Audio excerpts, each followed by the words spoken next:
নমস্কার। দশম শ্রেণীর ছাত্রছাত্রীদের স্বাগত জানাই। আমি আজকে তোমাদের মাধ্যমিকের পাঠ্যক্রমভুক্ত একটি কবিতা আয় আরো বেঁধে বেঁধে থাকি নিয়ে আলোচনা করব। কবিতাটির রচয়িতা হলেন শঙ্খ ঘোষ। শঙ্খ ঘোষের জন্ম 1932 সালের 5ই ফেব্রুয়ারি। তো বোঝাই যাচ্ছে যে তিনি আধুনিক কবি এবং আধুনিক চিন্তা চেতনা ভাবধারা সবকিছুই কিন্তু তার কবিতায় প্রতিফলিত হয়েছে। তিনি অত্যন্ত প্রতিবাদী কবি।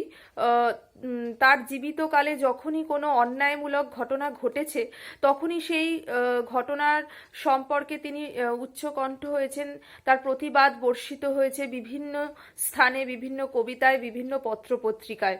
সেই কারণে তিনি কিন্তু স্বভাবগত দিক থেকে অত্যন্ত প্রতিবাদী। এবং এই তোমাদের যে পাঠ্য কবিতা আয় আরো বেঁধে বেঁধে থাকি, সেই আয় আরো বেঁধে বেঁধে থাকি কবিতার মধ্যেও কিন্তু আমরা কবির এই চেতনা স্পর্শ কিন্তু অনুভব করতে পারবো।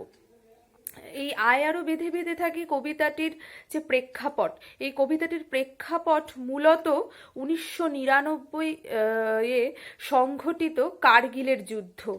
এবং এই কার্গিলের যুদ্ধ হয়তো কোনো রাজনৈতিক কারণে হয়েছিল ভারত এবং পাকিস্তানের মধ্যে, কিন্তু এবং সেই যুদ্ধটি হয়েছিল কিন্তু পার্বত্য অঞ্চলে, অর্থাৎ কাশ্মীরের যে অঞ্চল, সেই অঞ্চলে কিন্তু এই যুদ্ধটি সংঘটিত হয়েছিল। কিন্তু দেখো, এই যুদ্ধটি হয়তো করেছিলেন সেনাবাহিনীর মানুষেরা, কিন্তু যারা সেনাবাহিনীতে রয়েছেন তারাই হয়তো প্রত্যক্ষভাবে সেই যুদ্ধে অবতীর্ণ হয়েছিলেন। কিন্তু একটি যুদ্ধ সেনাবাহিনীর প্রাণ তো কেড়ে নেয়, পাশাপাশি একটি যুদ্ধের সব থেকে বেশি ক্ষতি হয় সাধারণ মানুষের। তারা নানানভাবে লুণ্ঠিত হয়, তাদের স্বাভাবিক জীবন ধ্বংসপ্রাপ্ত হয়, মানে সামগ্রিকভাবে দেখতে গেলে একটি সভ্যতা লাঞ্ছিত হয়, এবং সেই সভ্যতার যে কৃষ্টি সংস্কৃতি সমস্ত কিছুই কিন্তু দলিত হয়। তো এখানে এই আলোচ্য কবিতায় কবিও কিন্তু আমাদেরকে সাধারণ মানুষ হিসেবেই চিহ্নিত করেছেন, এবং এই কার্গিলের যুদ্ধের যে পরবর্তী সময়, কার্গিল যুদ্ধের প্রভাবে সাধারণ মানুষের জীবন যেভাবে মানে টানাপোড়েনের মধ্যে পড়ে গিয়েছিল, এবং শুধু তাই নয়, এই কার্গিলের যুদ্ধ পার্বত্য অঞ্চলে হয়েছিল ঠিকই, কিন্তু এই কার্গিলের যুদ্ধের যে আগুন তা কিন্তু শুধু পার্বত্য অঞ্চলে সীমাবদ্ধ থাকেনি, তা সমগ্র সমতলে আগুন জ্বালিয়ে দিয়েছিল। মানে সেই অগ্নিগর্ভ পরিস্থিতির প্রভাব কিন্তু সমতলেও একই রকমভাবে প্রভাব ফেলেছিল। এবং শুধু তাই নয়, এই যুদ্ধ কিন্তু শুধুমাত্র কোনো নির্দিষ্ট ভূখণ্ডে সীমাবদ্ধ থাকেনি, বরং সমগ্র মানে শুধুমাত্র জাতীয় স্তরে এই যুদ্ধের যে প্রভাব মানে চোখে পড়বার মতন ছিল তা কিন্তু নয়। এই এই ভয়ঙ্কর যুদ্ধ, এই 1999 কার্গিল যুদ্ধ কিন্তু এক আন্তর্জাতিক স্তরেও কিন্তু যথেষ্ট প্রভাব ফেলেছিল। মানে আন্তর্জাতিক স্তরে যে সমস্ত শক্তিশালী দেশ, তারাও কিন্তু এই যুদ্ধ নিয়ে নানান রকম মন্তব্য, নানান রকমের মত কিন্তু পোষণ করেন। সেই কারণে কবির চিন্তা ভাবনাও কিন্তু এই যুদ্ধকে নিয়ে একটা আন্তর্জাতিক স্তরে পৌঁছিয়ে গিয়েছিল। অর্থাৎ আমরা এটা বলতে পারি যে এই কার্গিল যুদ্ধের যে ঘটনা, এই ঘটনার অভিঘাতেই কিন্তু এই আয় আরো বেঁধে বেঁধে থাকি কবিতাটি রচিত হয়েছে।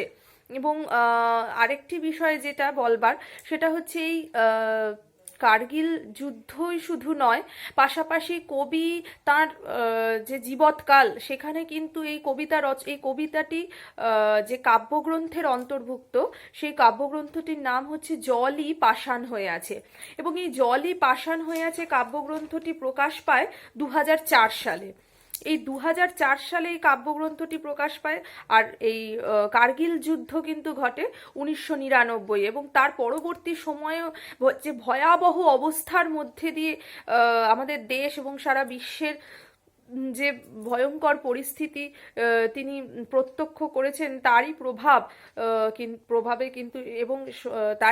কিন্তু তিনি এই কবিতাটি রচনা করেছেন। এবং এই কার্গিল যুদ্ধের যে ভয়ঙ্কর অভিঘাত, তাতে কবি কিন্তু ব্যথিত হয়েছেন এবং কবি এর থেকে মুক্তির আশা করেছেন, এবং তার জন্যই কিন্তু তিনি এই কবিতাটি রচনা করেছেন। এই কার্গিল যুদ্ধটিকে আমরা বলতে পারি যে ইমিডিয়েট কজ এই কবিতা রচনার পিছনে অব্যবহিত কারণ। কিন্তু শুধু কার্গিল যুদ্ধই নয়, কবি কিন্তু তার জীবৎকালে আরও নানান রকমের সাম্প্রদায়িক দাঙ্গা, পাশাপাশি মানে রাজনৈতিক আদর্শহীনতা, সাম্রাজ্যবাদী আগ্রাসন, এগুলিকে প্রত্যক্ষ করেছেন। মানে সাম্রাজ্য দখলের জন্য যে ভয়ঙ্কর লড়াই, পাশাপাশি সাম্প্রদায়িক যে দাঙ্গা, অর্থাৎ আমরা জানি যে আমাদের দেশ ভাগটাই কিন্তু হয়েছিল প্রধানত ধর্মীয় কারণে, এবং এই সম্প্রদায়গত যে বিরোধ বিদ্বেষ, তা কিন্তু মানে প্রথম থেকেই আমাদের দেশে কিন্তু চলমান।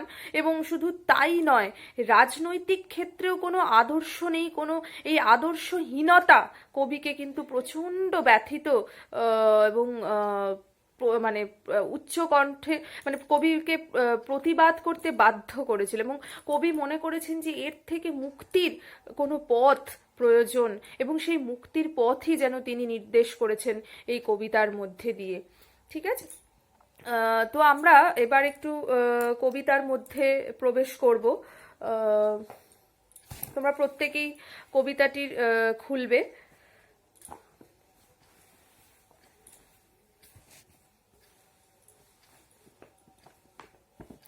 আচ্ছা, প্রত্যেকে তোমরা এটা লিখে নেবে যে আয় আরো বেঁধে বেঁধে থাকি কবিতাটির কাব্যগ্রন্থ কিন্তু জলই পাষাণ হয়ে আছে, এবং এই কাব্যগ্রন্থটির প্রকাশকাল 2004 সাল।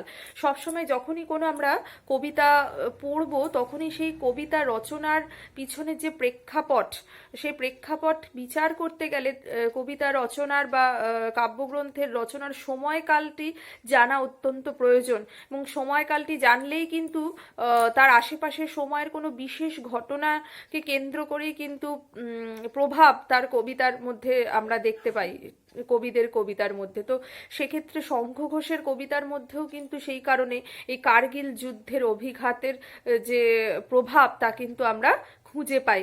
কারণ এই যুদ্ধ মধ্যযুগীয় বর্বরতাকেও অতিক্রম করেছিল, আধুনিক সময়ে দাঁড়িয়েও কিন্তু মধ্যযুগীয় যে বর্বরতা, তাকেও অতিক্রম করেছিল এই ভয়ঙ্কর যুদ্ধ। এবং সেই কারণেই কিন্তু কবি এর থেকে মুক্তির পথ খুঁজেছেন, এবং কবি অত্যন্ত ব্যথিত চিত্তে কিন্তু এই কবিতাটি রচনা করেছেন, এবং হতাশাগ্রস্ত অবস্থায় তিনি এই কবিতাটি রচনা করতে বাধ্য হয়েছেন।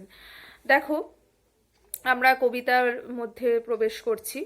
আমাদের ডান পাশে ধস, আমাদের বায়ে গিরিখাদ, আমাদের মাথায় বোমারু, পায়ে পায়ে হিমানির বাঁধ, আমাদের পথ নেই কোনো, আমাদের ঘর গেছে উড়ে।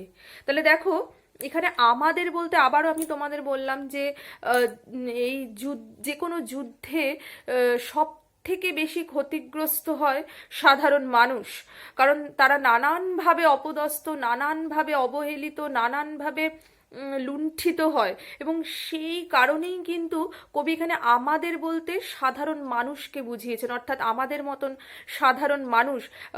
এবং এই যে পৃথিবীর মূল উপাদান, মানে পৃথিবী গড়ে উঠেছে, পৃথিবীর এই ধারণাটি গড়ে উঠেছে কিন্তু এই সাধারণ মানুষকে নিয়ে, কারণ সাধারণ মানুষই কিন্তু এই পৃথিবীকে গড়ে তুলছে এবং এই পৃথিবীর একটি অবিচ্ছেদ্য অঙ্গ। তাই সেই কারণে এখানে আমাদের বলতে কিন্তু এখানে কবি সাধারণ মানুষকে নির্দেশ করেছেন।